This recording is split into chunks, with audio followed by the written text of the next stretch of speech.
My name is Barbara, and I'm Joel's mother. And I guess I've been co-caring with Joel for the past four and a half years. My name is Cindy. I'm Joel's wife, and the same amount of time for the past 4.5 years that we've been taking care of Joel. My name is Barbara. My husband's name is Patrick, and I have been a primary caregiver for 5 years and a co-caregiver for 5 years.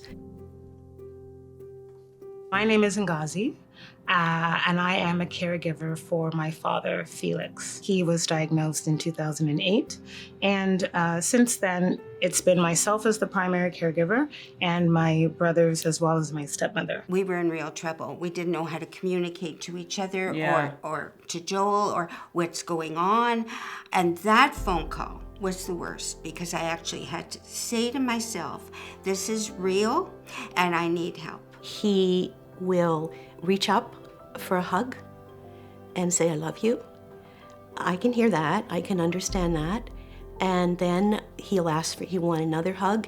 He goes like this with his finger, and I know that means he wants a hug.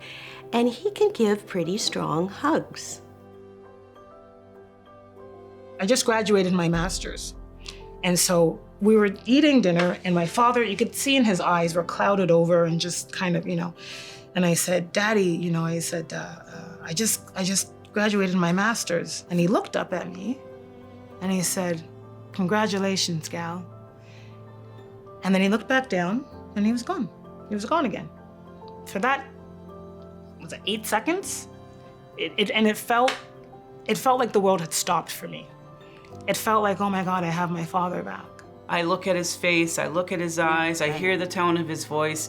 And if he's really frustrated, I just say, I know you're upset or I know you're frustrated. Just let it go. Don't worry so much. And then come back to me and then we're gonna figure it out. And 9 times out of 10, we usually do. You learn how to do it. You learn through each stage that your loved one goes through. I can't get a smile on his face, but I know when he reaches out for that hug, that his emotions are there. The emotions don't go away. Even if they can't talk, they'll demonstrate it in another way.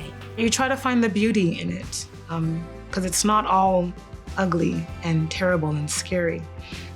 There are services. We are blessed enough to be in a society where we have services to support and help people on this journey. You're not alone. You are not alone. It's okay to ask for help, and it's okay to say, I need someone to help me. You may think that you're strong enough to get through all this, maybe in the beginning for a little time, but as things go on and things progress and change, absolutely get the help you need and don't be afraid to ask for help. I remember going to, feeling really burnt out. One year I was just like, I couldn't do it. I couldn't think, I couldn't feel.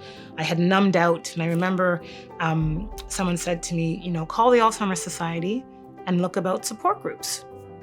Okay.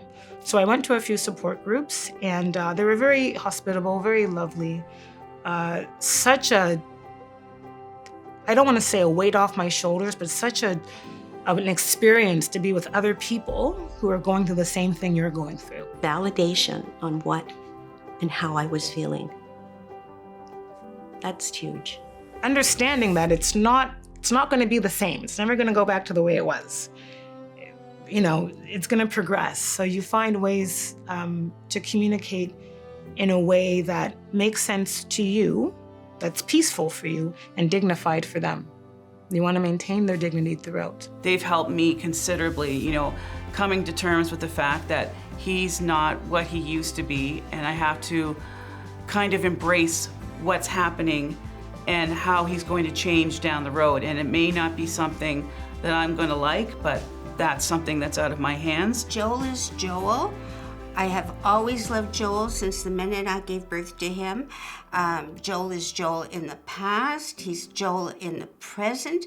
He's the same Joel in the future that I love and respect. He just happens to have Alzheimer's.